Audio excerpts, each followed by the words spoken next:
Hi, I'm James and I've done IVF. Did you know that male infertility actually accounts for 40 to 50% of the reasons that couples need to go through IVF? While this is huge news, it's actually kind of relief. Let me explain.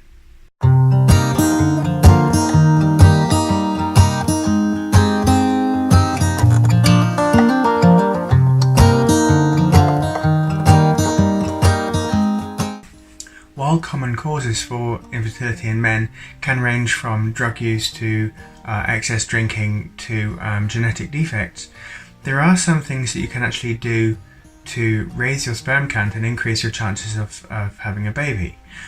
These range from stopping smoking, stop drinking so much, to exercise, diet, and even making sure that you have all your vitamins, like vitamin D especially, and CoQ10 is apparently quite good for strengthening and increasing motility in your sperm. As well as being really hard to go through, it's actually taught me 5 really good ways to learn how to deal with things, from going through learning that you might need IVF in the first place to actually getting through it and hopefully conceiving with your partner. Here they are. Number 1, it's not your fault. The same as if you were diagnosed with some kind of illness or hurt in an accident, this isn't your fault. No matter what you did before, now you have to have the right medical attention and take the steps to get to where you want to be, whether that's changing your diet, your lifestyle, or actually going through IVF. Don't blame yourself, because you couldn't have known previously that what you were doing is going to affect things with your stage in your life now where you want to have babies and grow your family. That was a tricky one for me to get over, because I blamed myself a lot for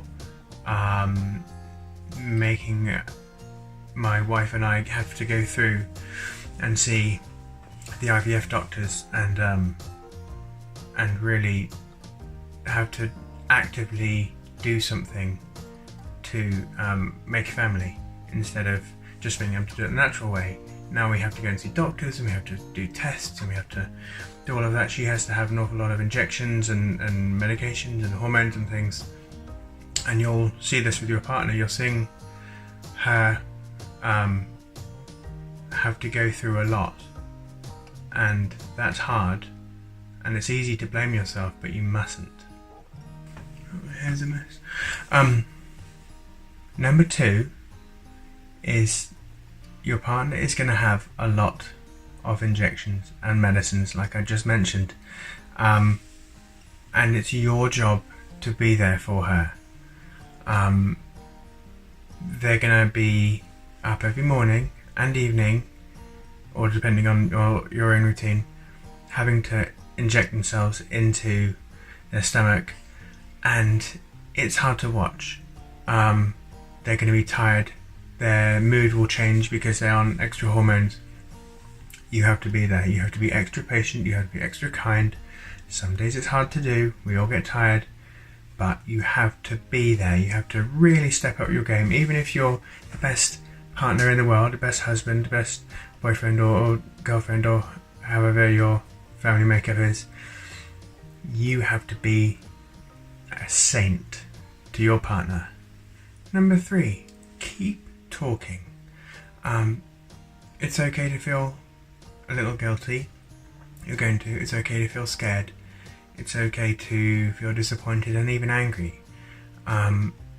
You must keep talking. You must be completely open, both of you, about your situation to each other and how you're feeling and how you want to get through it.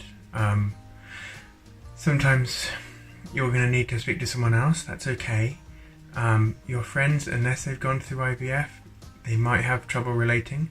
So a lot of IVF clinics have their own counsellors or therapists or people that you can talk to. Even the doctors will help.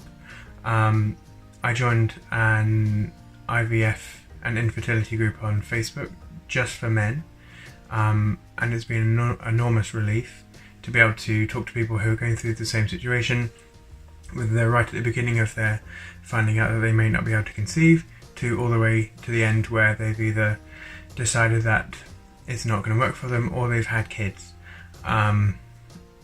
It's one of those things where unless you've gone through it, it's almost impossible to put yourself in a situation, no matter how much you explain it to someone. And that makes it hard because they can't relate to you. It makes it hard for them to truly understand what you're going through. So finding other people in the same situation, like on Facebook groups, or if you're in the UK, or then there's NHS therapy groups, especially for men in IVF and infertility treatments, and they're useful. There are support lines as well, so call them. They're there to talk to. Use them. It's going to be expensive.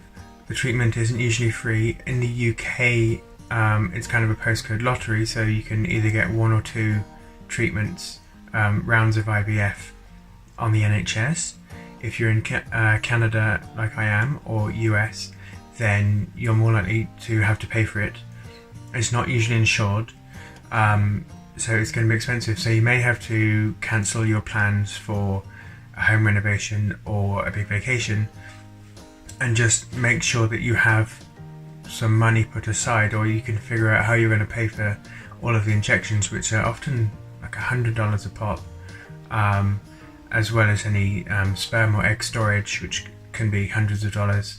Testing, it all costs money.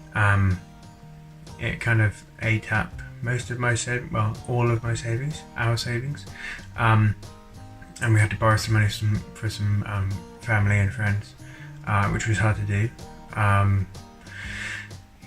Plan for it, because it can cost a lot. It can cost, depending on where you are. In Canada, it cost us about $15,000 each time, and we did 4 tries.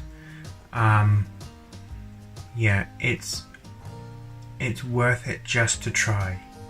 So if this is something you really want to do, go for it and go full throttle. Just knuckle down. It's tough, but you can do it.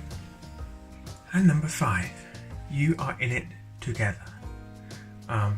It's scary, it's expensive, it's hard work, but you can rely on each other, keep talking to each other, and know that you have a goal that you're both working towards. Keep talking, and that's the biggest thing. You're in the same position as thousands and thousands of people all over the world, especially other men who notoriously don't talk about this kind of thing. They think it's embarrassing. Sure, it's a little embarrassing, but whatever. Just get over it.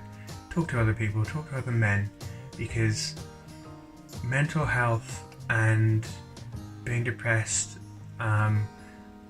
can be closely tied with fertility issues, because I don't know, some people think that it's you're not a man if you can't make a baby naturally. Nonsense. If you think you're a man, you're a man. If you associate with being a man, that's it then. What you do and what you are able to do has nothing to play. Doesn't matter.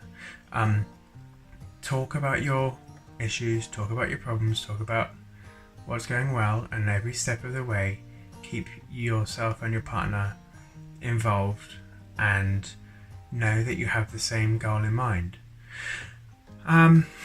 That's it. If you're starting your IVF treatments, or you just found out that you're infertile or that you're having some issues, keep talking to the doctor. Feel free to get in touch. I'm on socialdad.ca, that's my blog, and you can find my contact info on there. Good luck, and I wish I could help more. Cheers.